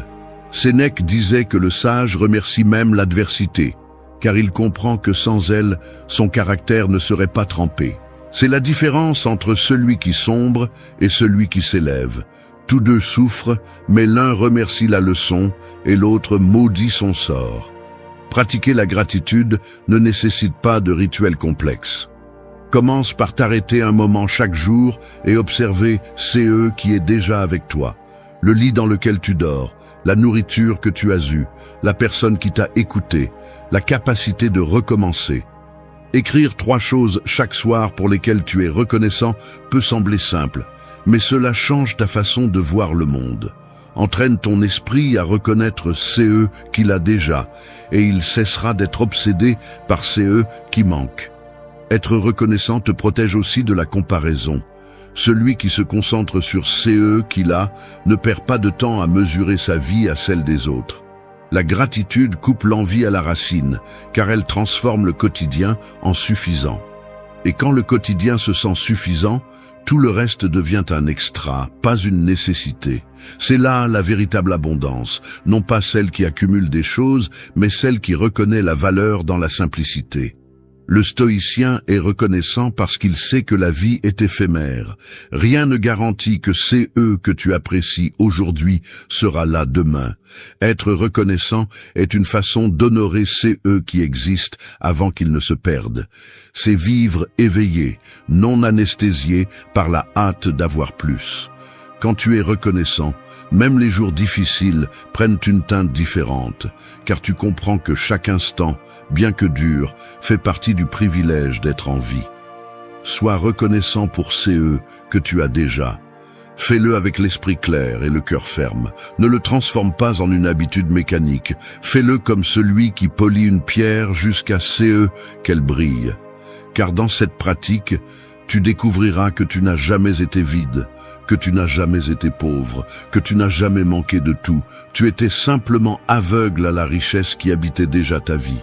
Et quand tu la verras, personne ne pourra te convaincre du contraire.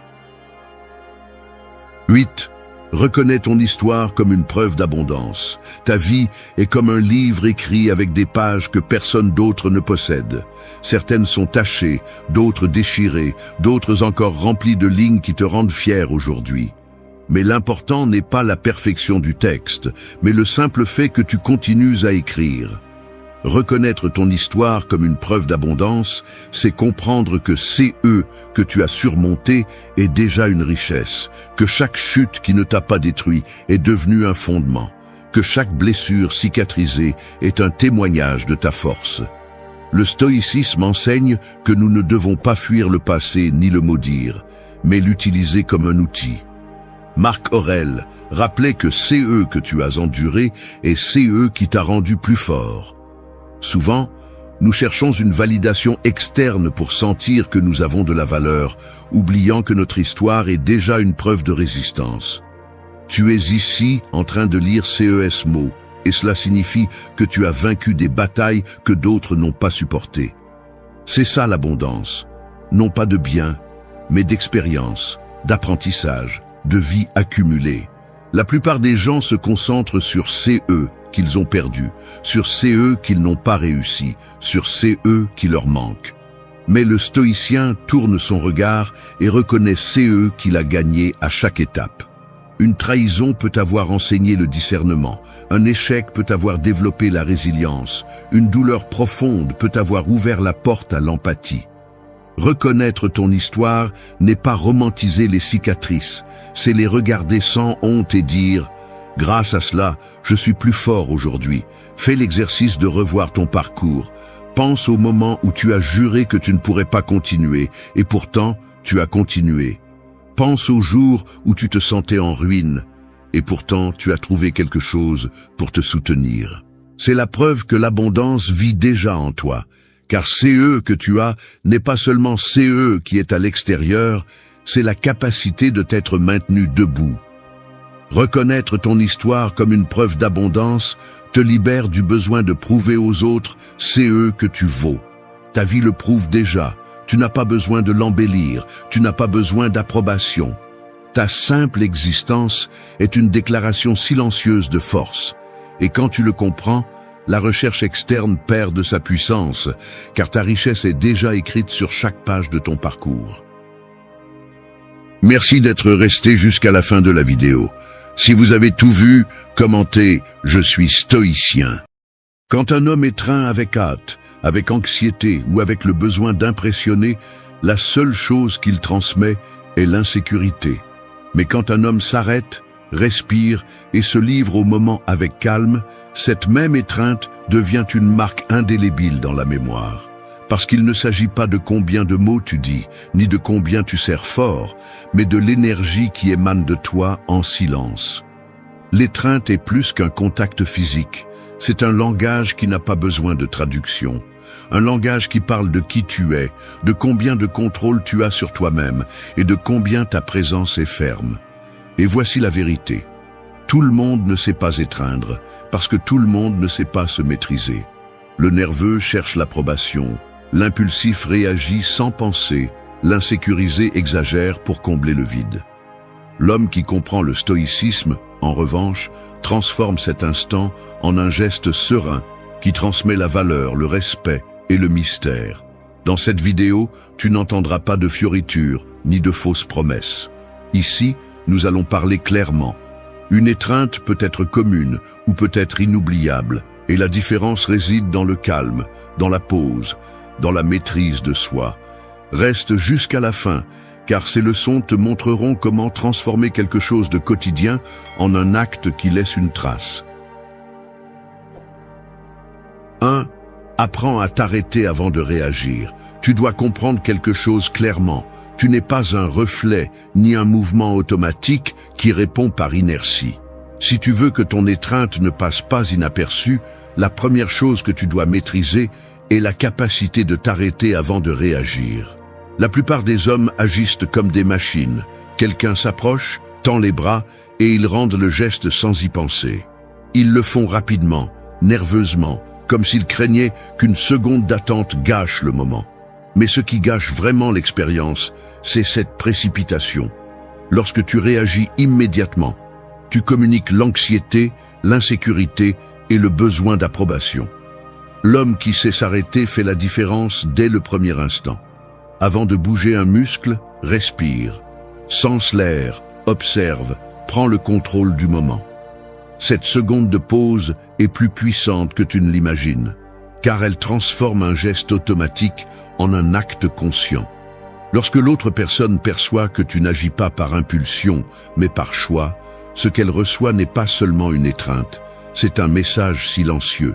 J'ai le contrôle de moi-même et de ce que je donne. Et crois-moi, cette sensation reste gravée.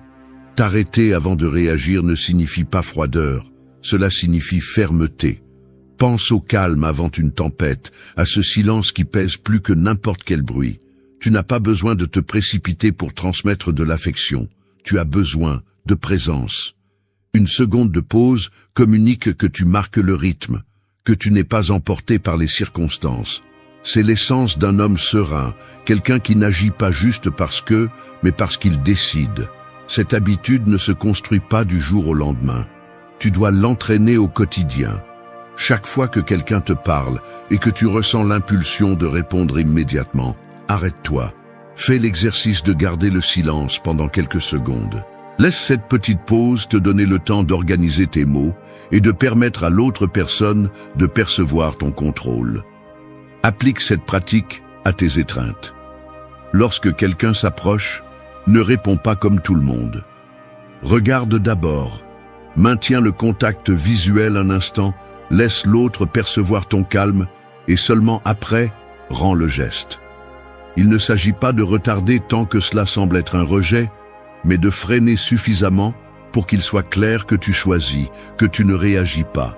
Cette pause, si brève et si puissante, transforme une étreinte commune en une expérience inoubliable. Le stoïcisme enseigne que l'homme fort n'est pas celui qui se laisse emporter par ses impulsions, mais celui qui les domine. Et se dominer commence par la chose la plus simple, apprendre à s'arrêter.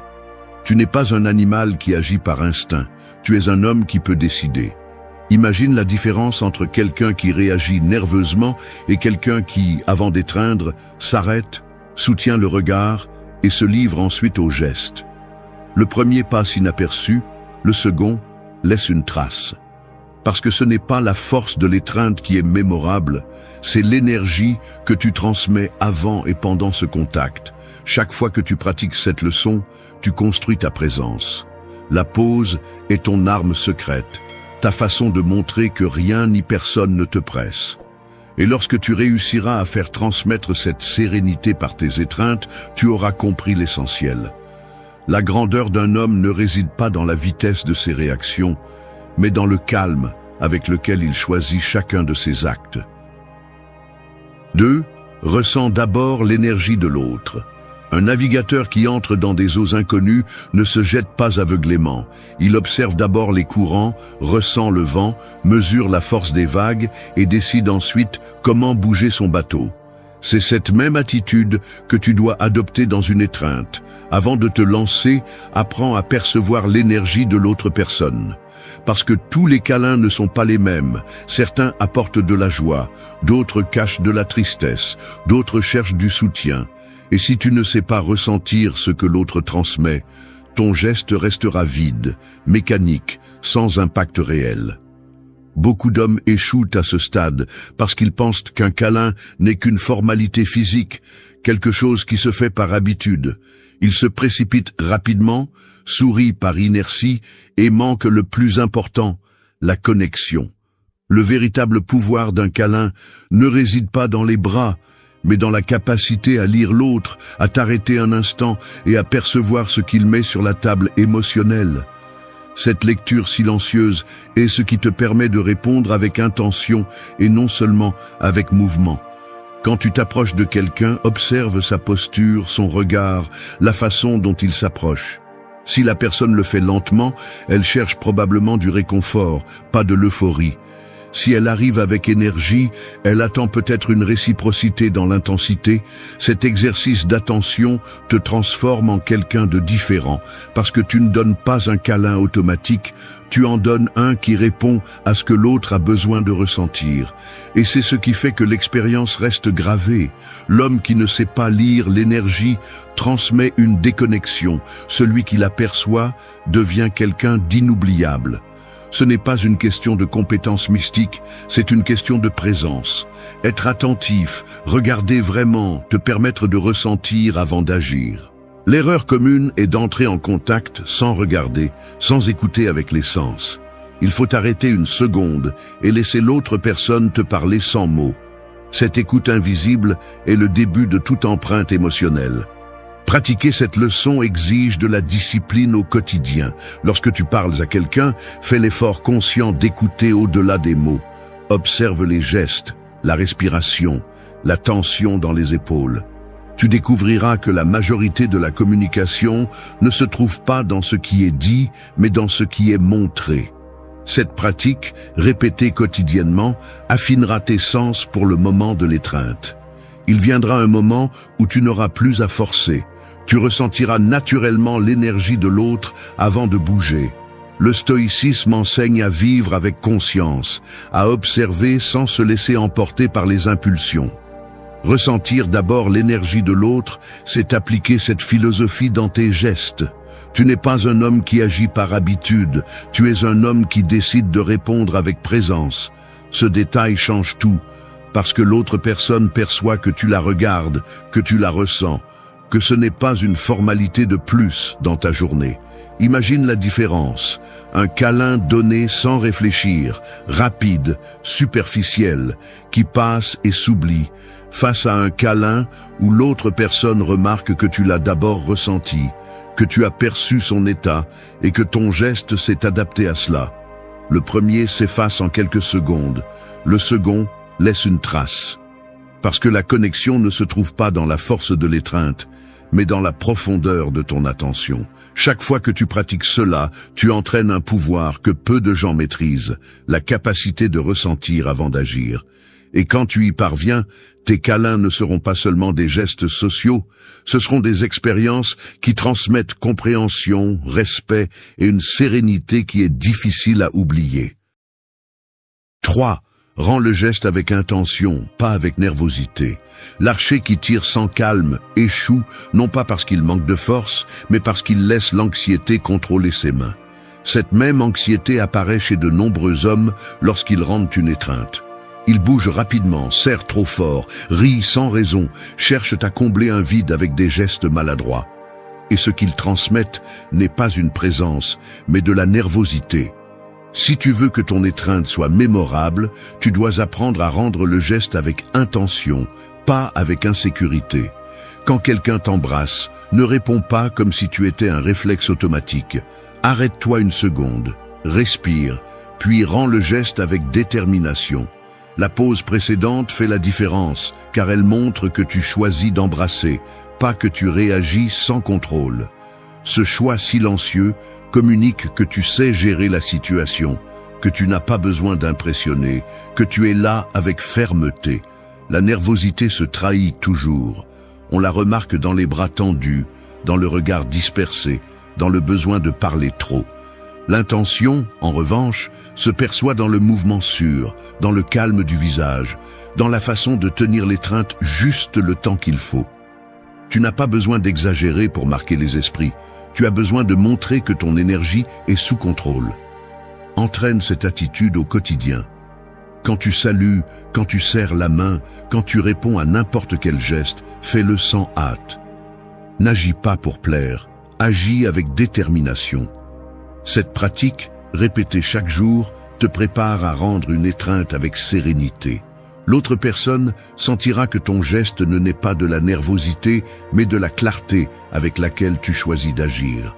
Le stoïcisme enseigne que la véritable force ne réside pas dans le fait de parler beaucoup ou de bouger rapidement, mais dans le fait de diriger l'énergie avec calme et précision. Ton étreinte doit refléter cette philosophie. Laisse l'intention guider chaque mouvement, pas le désir de plaire. Si quelqu'un perçoit que ton geste vient d'un lieu sûr, il se souviendra de la sérénité que tu as transmise. Pense à la différence. Un homme répond avec des rires nerveux et des mouvements désordonnés. Un autre le fait avec calme, en maintenant le contact visuel, en étreignant sans hâte. Le premier passe inaperçu. Le second marque les esprits. Non pas parce qu'il en a fait plus, mais parce que ce qu'il a fait était plein d'intention. La clé est de transformer chaque geste en un choix conscient. Ne rends pas une étreinte comme si c'était une formalité. Fais-le comme si c'était une déclaration silencieuse de qui tu es. Montre de la fermeté, transmets la paix, laisse l'autre percevoir ton contrôle. Cette clarté ne s'improvise pas, elle s'entraîne à chaque interaction, à chaque pause, à chaque fois que tu choisis de ne pas te laisser emporter par l'anxiété. Quand tu rendras un geste avec intention, tu remarqueras le changement chez les autres. Leurs réactions seront différentes, car ils sentiront que ton énergie ne tremble pas, que tu n'agis pas par nécessité, mais par certitude.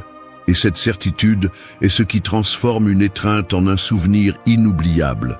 Le monde est plein de gestes précipités, de contacts qui ne disent rien. Si tu veux te démarquer, apprends à rendre chaque étreinte avec calme, avec intention et avec maîtrise de soi. Ce sera ta marque, et quand quelqu'un pensera à toi, il ne se souviendra pas des mots, il se souviendra de la sécurité qu'il a ressentie en étant dans tes bras comme jamais. 4. Laisse ta présence parler avant ton sourire. L'ombre d'un arbre n'a pas besoin de mots pour imposer le respect. Sa taille, sa solidité, la façon dont il se dresse sur la terre suffisent pour que quiconque ressente sa force. Ta présence doit fonctionner de la même manière. Avant de sourire, avant d'ouvrir la bouche, même avant de bouger un muscle, ta simple façon d'être doit transmettre la sécurité et le calme. C'est la différence entre l'homme qui cherche à plaire et celui qui se montre simplement tel qu'il est. Lorsque tu entres dans un espace et que la première chose que tu offres est un sourire nerveux, ce que tu projettes est le besoin. L'autre sent que tu demandes l'approbation, que tu dépends d'une réaction externe pour te valider. Il n'y a pas de mystère, pas de magnétisme, juste une tentative désespérée de plaire. Mais lorsque tu entres avec présence, lorsque ton corps, ton regard et ton silence s'imposent sans effort, tu n'as besoin de rien d'autre. Le sourire viendra après, mais il viendra comme un complément, pas comme une béquille. Ta présence commence par la façon dont tu occupes ta place. La posture droite, les épaules fermes, le regard clair. Ce n'est pas une pause, c'est une habitude que tu dois entraîner jusqu'à ce qu'elle fasse partie de toi. Parce que celui qui est sûr de lui n'a pas besoin de dissimuler son insécurité avec des sourires forcés. Il sait que le véritable pouvoir réside dans le silence qu'il maintient, dans le poids invisible de son calme. Pratique cette leçon dans la vie quotidienne. Lorsque tu rencontres quelqu'un, ne précipite pas le sourire comme une monnaie d'échange. Reste calme, maintiens le regard, laisse l'autre personne ressentir d'abord ta présence. Tu découvriras que cet instant crée une tension silencieuse, une attente qui joue en ta faveur. Cette attente est le terrain où ton étreinte devient plus profonde, car elle n'est pas accompagnée d'anxiété, elle est soutenue par la certitude de qui tu es. Le stoïcisme enseigne que la vertu se démontre par les actes et non par les mots. Ta présence est la preuve de cet enseignement. Parler moins, sourire moins et projeter plus de calme ne signifie pas être froid. Cela signifie être ferme. Le sourire a de la valeur lorsqu'il naît de l'authenticité, pas lorsqu'il est utilisé comme un bouclier contre l'insécurité. Imagine deux scènes. Dans la première, un homme entre en souriant immédiatement, se déplaçant rapidement, cherchant l'approbation à chaque geste. Dans la seconde, un homme entre calmement, sa posture reflète le contrôle, son regard est direct, son silence n'est pas gênant, il impose le respect. La différence est claire. L'un passe inaperçu, l'autre reste dans la mémoire, non pas parce qu'il en a fait plus, mais parce qu'il n'a pas eu besoin de le faire. Ta présence doit parler pour toi avant toute expression faciale. Cela signifie que chaque fois que tu embrasses, ce qui impactera vraiment ne sera pas la courbe de ta bouche, mais la force sereine que l'autre perçoit dans ta façon d'être. Le sourire apparaîtra quand il le faudra, mais il sera un complément à l'énergie que tu as déjà transmise. Ce point est lié à la discipline de la pose et à l'intention. Il ne s'agit pas de faire semblant, il s'agit de construire une façon d'être dans le monde où tu n'as pas à prouver quoi que ce soit. Chaque fois que tu entraînes ta posture, chaque fois que tu décides de maintenir un regard sans avoir besoin de parler, tu polis ta présence. Cette présence sera ce qui donnera du poids à ton étreinte et la rendra mémorable. 5. Utilise le silence comme ton meilleur allié. L'eau d'une rivière ne fait pas de bruit lorsqu'elle coule calmement, mais tout le monde ressent sa force. Le courant qui avance sans bruit est celui qui façonne la terre et laisse une trace sur son passage. Ton silence doit fonctionner de la même manière. Il n'est pas nécessaire de remplir chaque instant avec des mots ou des gestes bruyants. Ce qui frappe vraiment, c'est la sérénité que tu dégages lorsque tu sais garder le silence et laisser l'énergie parler pour toi. Beaucoup d'hommes font l'erreur de croire qu'ils doivent parler beaucoup, faire des blagues, inventer des phrases ingénieuses ou remplir les espaces vides avec des commentaires inutiles. Ils pensent que le silence est inconfortable et que s'ils ne le brisent pas immédiatement, ils perdront l'intérêt de l'autre. Mais ce qui se passe est le contraire. La personne qui ne craint pas le silence est perçue comme quelqu'un de sûr, quelqu'un qui n'a pas besoin de se justifier ni d'orner sa présence de bruit. Et cette perception est puissante, car elle génère de l'intrigue, du respect et de l'attraction. Le silence pendant une étreinte a un effet transformateur. Si tu parles trop ou ris nerveusement pendant que tu étreins, tu enlèves du poids au moment. Le geste devient superficiel, perd son mystère et devient une routine.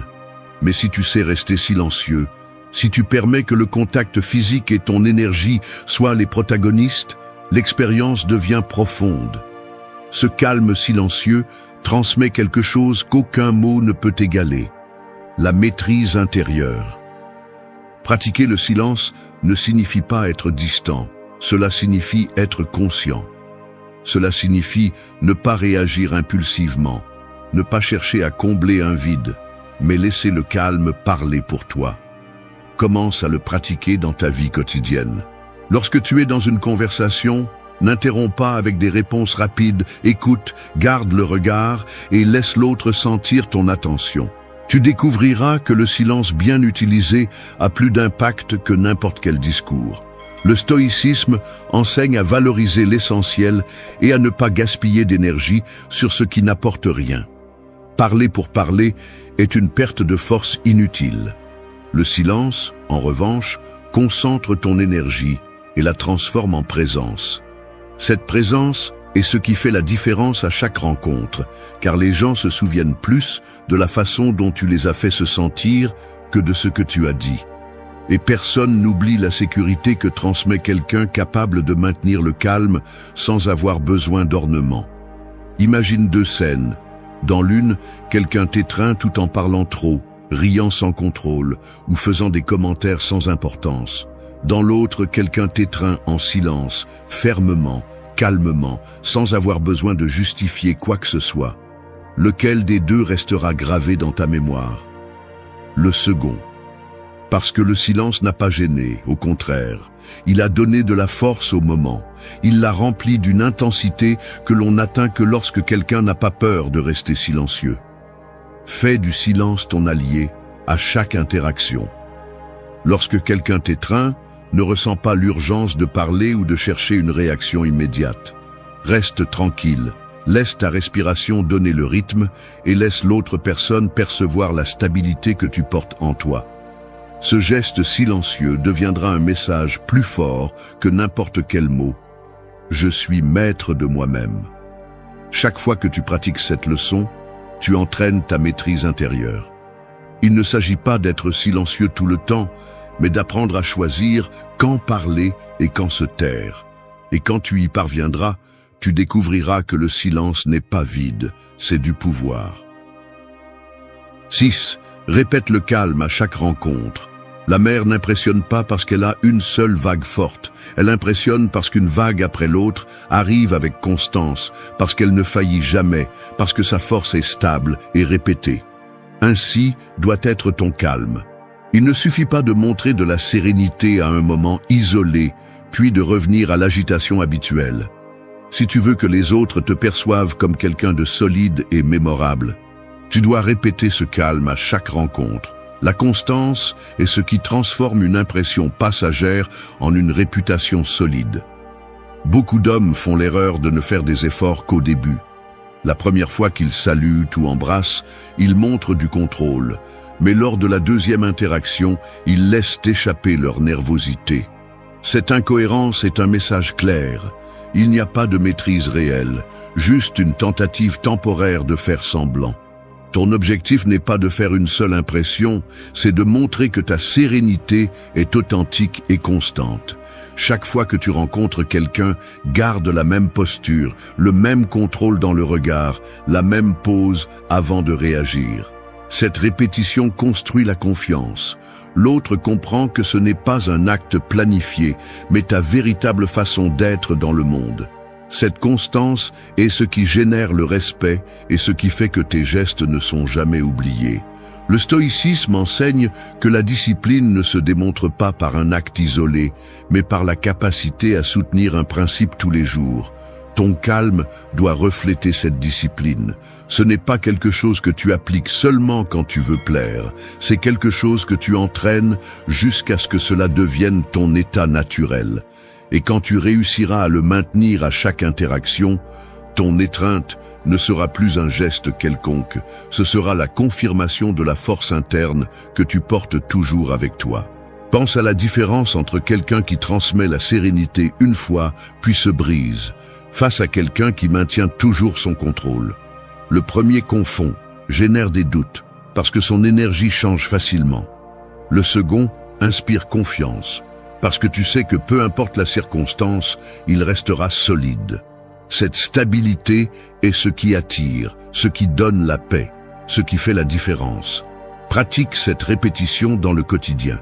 Pas seulement dans les étreintes, mais aussi dans ta façon de marcher, dans la façon dont tu réponds aux problèmes, dans la façon dont tu gères le stress quotidien. Chaque situation est une opportunité pour réaffirmer ton calme. Et plus tu le feras, plus cela deviendra naturel. La répétition du calme ne signifie pas froideur.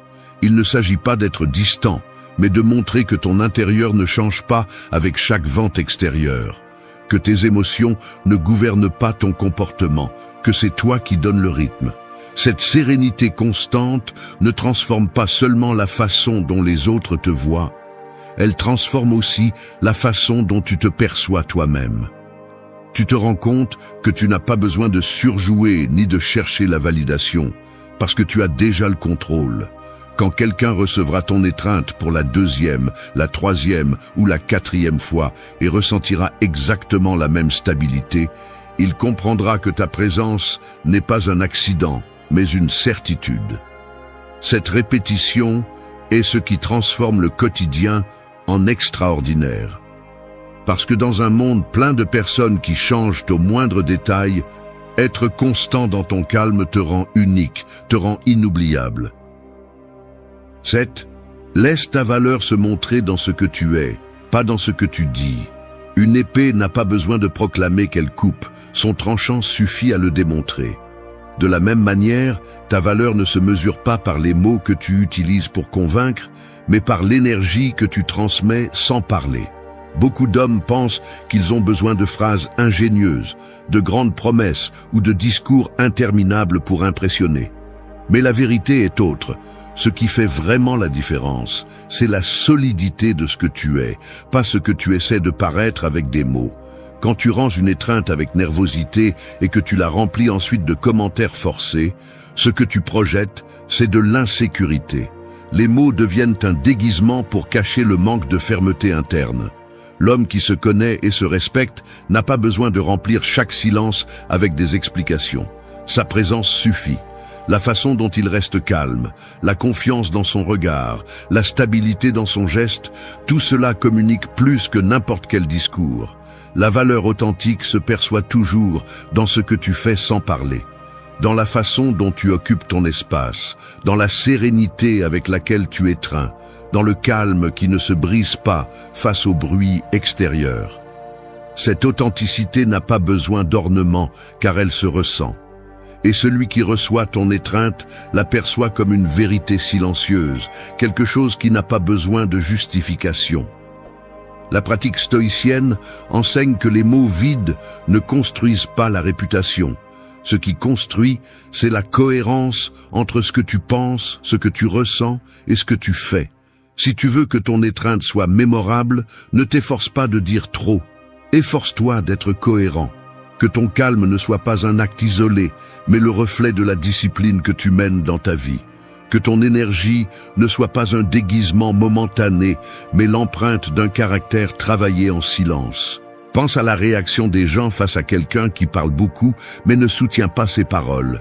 Ils se sentent trompés, perdent confiance et oublient facilement ce qu'ils ont entendu.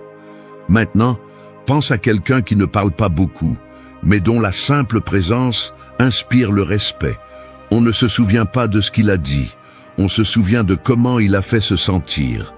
C'est la différence entre dépendre des mots et laisser ta valeur se montrer dans ce que tu es. Entraîne-toi à cette leçon au quotidien. N'essaie pas d'impressionner à chaque conversation. Ne cherche pas l'approbation avec des phrases élaborées. Parle seulement ce qui est nécessaire et laisse tes actions être le véritable message. Quand tu étreins, garde les mots. Laisse ton énergie faire le travail. L'autre personne ne se souviendra pas de ton discours. Elle se souviendra de la sérénité de ta présence. La force intérieure est toujours silencieuse. Elle n'a pas besoin d'ornement car elle se soutient seule. Ton objectif est de construire ce type de force. Et tu le feras chaque fois que tu choisiras d'être authentique, chaque fois que tu laisseras ton calme et ton contrôle parler plus fort que ta bouche. C'est le type de valeur qui n'est pas oublié parce qu'il ne dépend pas de l'extérieur. Il dépend de ce que tu es déjà à l'intérieur. Quand quelqu'un reçoit ton étreinte et ressent ton énergie stable, il comprendra que ce n'est pas une question de ce que tu dis, mais de ce que tu es. Ce message est impossible à effacer car il est perçu clairement. Et dans un monde où tout le monde parle trop, l'homme qui transmet sa valeur en silence sera toujours celui qui restera gravé dans la mémoire. 8. Adopte la philosophie du stoïcisme comme guide. Le phare ne court pas après les bateaux, il ne crie pas pour attirer l'attention, il reste simplement ferme, éclairant constamment. Les navigateurs lui font confiance parce qu'ils ne se laissent jamais emporter par la tempête ou le chaos de la mer. C'est ainsi que doit être votre façon de vivre et d'embrasser, stable, sereine et guidée par des principes clairs. Cette fermeté ne s'improvise pas, elle se construit avec une philosophie qui vous soutient. Et peu d'enseignements sont aussi pratiques et puissants que le stoïcisme. L'homme qui embrasse dans la nervosité cherche l'approbation. Celui qui embrasse dans le calme transmet la maîtrise.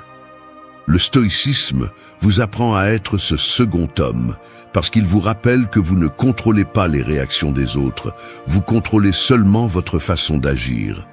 Cette clarté change tout. Quand vous appliquez le stoïcisme dans vos gestes, vous comprenez qu'un câlin n'est pas une performance pour plaire, c'est une expression de ce que vous êtes. Vous vous approchez calmement, respirez, observez, et seulement après, vous donnez votre énergie avec sérénité. Vous ne vous souciez pas si l'autre répond avec enthousiasme ou froideur, parce que vous savez que votre valeur ne dépend pas de cette réponse. Ce qui compte, c'est que votre geste reflète la force et la stabilité que vous avez cultivée. La philosophie stoïcienne vous apprend également à valoriser le présent. Chaque câlin devient un acte unique, pas une formalité. Vous ne le donnez pas en pensant à ce qui viendra après, ni en le conditionnant à la réaction que vous recevrez. Vous le donnez comme un acte complet en soi, comme une opportunité de montrer la maîtrise de soi. Cette façon de vivre transforme l'ordinaire en extraordinaire, car chaque geste porte l'empreinte de votre conscience. Entraînez ce principe dans la vie quotidienne. Lorsque vous êtes confronté à une situation difficile, rappelez-vous la dichotomie du contrôle. L'extérieur ne dépend pas de vous. Votre réponse, si. Pratiquez la sérénité lorsque quelqu'un vous provoque. Pratiquez le maintien du calme lorsque quelque chose ne se passe pas comme prévu. Vous transférerez cette même discipline au moment du câlin. Parce que si vous êtes capable de garder le contrôle dans le conflit, vous serez encore plus capable de transmettre le calme dans un geste de proximité. Imaginez la différence entre quelqu'un qui se laisse emporter par ses émotions et quelqu'un qui a travaillé sur lui-même avec discipline stoïcienne. Le premier change avec chaque vent extérieur. Son énergie est instable et son câlin manque de force. Le second, en revanche, transmet la paix à chaque mouvement. car son calme ne dépend pas des circonstances, il dépend de son intérieur. C'est le genre d'homme qui laisse une trace en silence. Le câlin guidé par le stoïcisme ne cherche pas à impressionner, il cherche à exprimer la maîtrise et la sérénité. C'est un geste où la pause, le silence et l'intention se rejoignent pour montrer qui vous êtes vraiment. Et le plus important, c'est un rappel constant que vous n'avez pas besoin d'ornements extérieurs pour être mémorable. La philosophie devient votre guide, et chaque fois que vous embrassez, vous transmettez le message le plus puissant, le contrôle de vous-même. Quand quelqu'un se souviendra de vous, ce ne sera pas pour les mots que vous avez dits ou pour l'effort que vous